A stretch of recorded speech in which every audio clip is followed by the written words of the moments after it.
Good morning, homesteaders. Welcome back to Arizona Unplugged. This channel, if you're new here, is all about myself, my family. Almost 2 years now, full-time living here, off-grid, homesteading in Arizona, northern Arizona to be specific. And I got kind of a funny story. So my wife works with a lady that her cats just had a litter of kittens and they're trying to get rid of them. Y'all know how that goes. We've all been there. So, seeing as how we just lost one of our cats, the wife grabbed 4 new kittens. And we're keeping them in the house right now until they kind of get accustomed to us.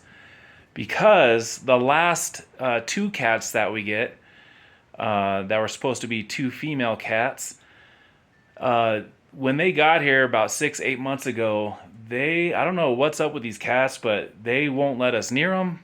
They just bolt. They hide from us, and they're it's definitely not pet cats. But we have cats, as you know, we live off grid, and we have a lot of cats because we don't want a lot of mice and a lot of rats. And man, I tell you, if you live off grid, excuse me, if you live off grid, I highly recommend getting multiple cats. Let them go inside, outside, everywhere. That way you don't have a mouse issue. And before we moved here full time, we definitely had a mouse issue, not only here in the shop, but outside at the Shelter Logic tarp shed. We had huge infestation, a lot of pack rats. It was gross. It was gross. So once we moved here full time, brought our cats, and now we've got even more cats. No issues, no mouse issues whatsoever. So we got the 2 cats 6, 8 months ago that just they're kind of feral. They live here in the storage room that we just completed. You've all seen that project, those videos. And mind you, it's supposed to be 2 females that we got. So they've been living in here. They'll come outside. We'll see them scurrying around out here. But anyways, the wife just got 4 new kittens. And like I said, they've been staying in the house with us. So the other day, when we got back from our little camp out, if you haven't seen that video, it's a video short on this channel. Go check it out. We went to the Colorado River at the west end of the Grand Canyon, and we camped down there. It was awesome. What a great trip. Anyways, when we got back, I came over here to our freezer to pull something out to defrost for dinner. So I'm in here digging around in the freezer, and then I hear this meow, meow, meow from a kitten, and I'm like, how did one of the 4 kittens in the house get out of the house and come all the way over here and come above my head on that tote, that black and yellow tote up there? Well, I got this ladder behind me, and I went up there and took a look, and come to find out, it wasn't one of the new 4 kittens that we got.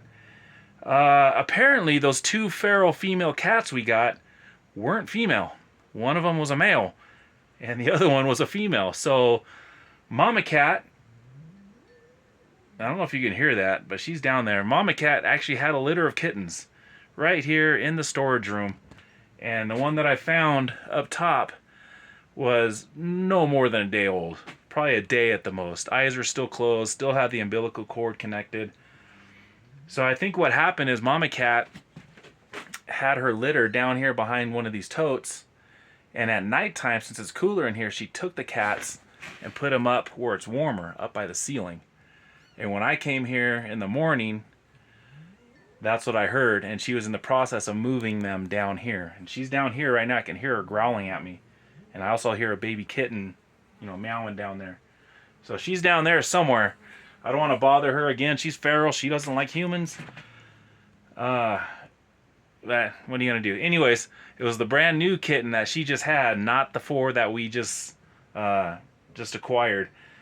So if anyone knows me and you're around my neck of the woods, if you need cats, give me a call, because we've got quite a few extras now. Now I don't know how many Mama Cat gave birth to, but there's at least 2, because I had the little one that I found up there in the house showing the wife and my son, and she came out here to see if there was more, and she heard meowing. So there's more than 2, or at least 2. And if you've had cats before that have given birth, typically they'll have 4, 5, 6, 8, 10. They'll have a bunch. So I don't know how many are down there. But we got a whole lot of cats now, which is fine. I have no problem with that. Occasionally we'll lose a cat. We just lost one of our black cats. We still have our 2 original. They stick around. They go inside here, inside the house, and they roam around the property. I mean, they'll go off in the woods.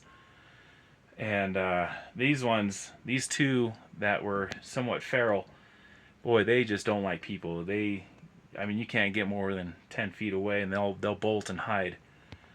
So that's kind of a funny story. I mean, we wanted more cats, more kittens, and boy, did we get them. So they're in here now. The adults are still able to come in and out, but we put this little fence thing here so the dogs don't go in there and mess with them. They're very, very skittish. So it is what it is. But anyways, we got lots of cats now. So not a whole lot going on the homestead, guys. You know, money's short these days. It's starting to get better, but it's still short. By the way, I want to give a shout out to 2 channels out there. One, I've given shout outs before and you've probably watched them. It's Doug and Carrie over at 2 Rebels Off Grid. Love those guys, just top shelf people, just great human beings. And also a couple that lives closer to us here, the Moresteds. We got Adrian and Sarah Morested. They're neighbors of ours. They actually gifted us some lapel microphones for making videos, and as you can tell, I'm not wearing it, and you could probably hear the wind noise because I don't have those on. I've been trying to figure out how to work those. I'm really bad when it comes to technology, guys, so I'm still working on it. Probably have to have my teenage son figure it out.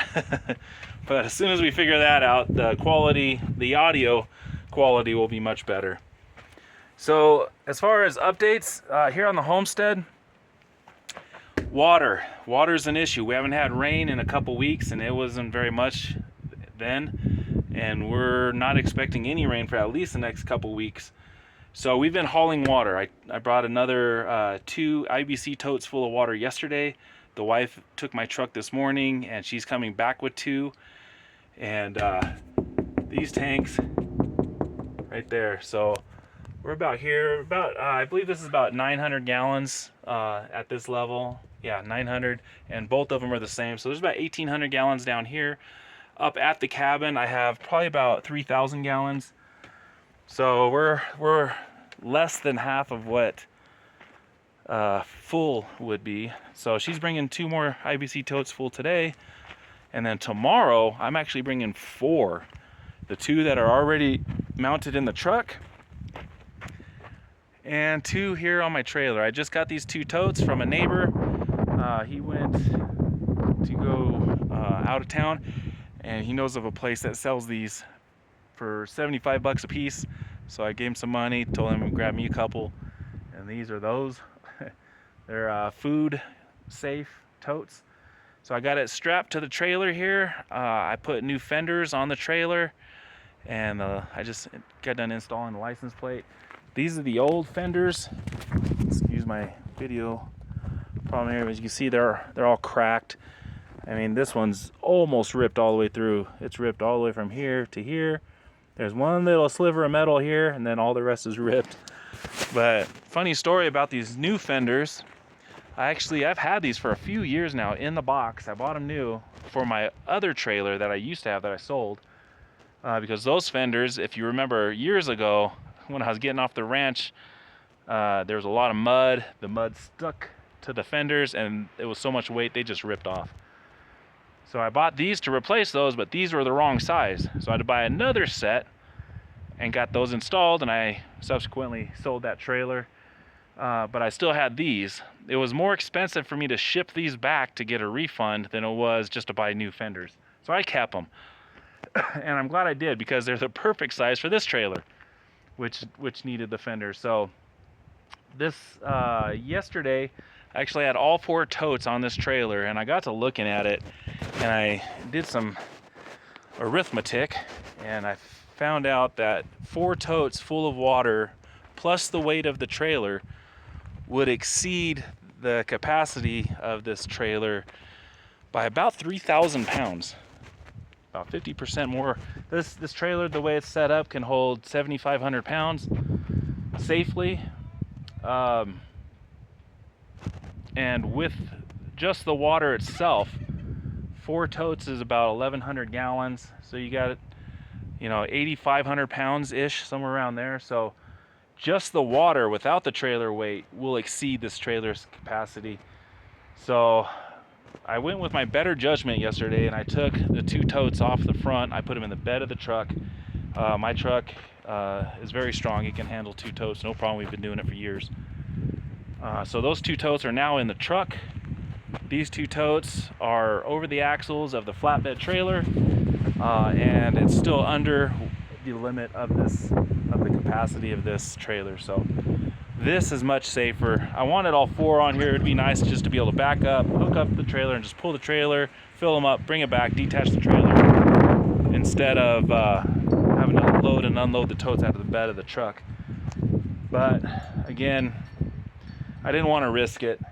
This way is much safer. I know I'm not going to damage anything. So there we go.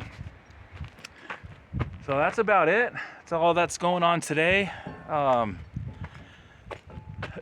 This trailer is ready to go. I did some repairs to some stuff inside the shop, and also the wife is having an issue with her Toyota. And if you guys live down many miles of bumpy dirt roads like we do, you know that those roads really tear up vehicles. So she's got an issue with her tailgate. You can see how loose that is. So I switched the hooks on the bed that hook on to the brackets to the tailgate, because they were worn out. So I flipped them over, so now it's clipping onto a good side, but it's still loose. So I looked a little bit closer and come to find out the actual clips inside the tailgate are worn out as well. So I want to go inside. I want to order 2 of those, get her truck working, so it's not all rattly going down the road. But it is what it is. It's part of life out here. So lots of projects going on. Getting plenty. Turkey says hi. Getting plenty of eggs from our poultry here. We got ducks, we got turkeys, and we got chickens. And they're all doing well, providing us with plenty of eggs. And that's about it. Whoa, big old deer fly landed on me. So that's about it. I want to go inside, clean up, get lunch. If you guys have any questions regarding off-grid life, what it's like, what to expect if this is something you're planning on doing, hit me up down in the comments box. If you're new here, please consider subscribing if off-grid homesteading interests you. I'm here at the cabin tanks. Yeah, that's full. This bad boy is full all the way. Let's check the other one while we're out here, because I know this one is not full.